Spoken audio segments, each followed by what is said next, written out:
এই হলো Shyampur rail station. এটা রংপুরে ঢোকার আগে স্টেশনটা পড়বে। শ্যামপুর যে একটা মূলত এখানে একটা চিনির কল আছে, এই চিনির কলের জন্য শ্যামপুরটাকে মানুষ চিনে থাকে। ছোট একটা রেল স্টেশন, অত বড় নয়,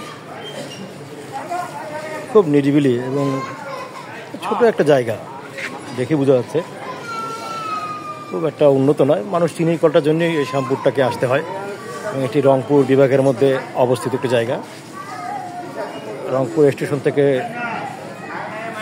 15 কিলোমিটার সম্ভবত হবে দূরে এই স্টেশনটা। এই শ্যামপুর চিনির কল, শ্যামপুর স্টেশনের আগে চিনি কলটা পড়ে। আর এই হলো শ্যামপুর রেল স্টেশন, ছোট একটা রেল স্টেশন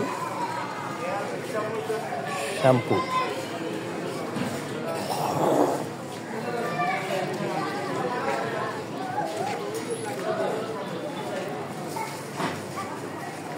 স্টেশনটা অনেক ছোট। ট্রেনে অপেক্ষারত যাত্রীগণ আপনাদের মনোযোগ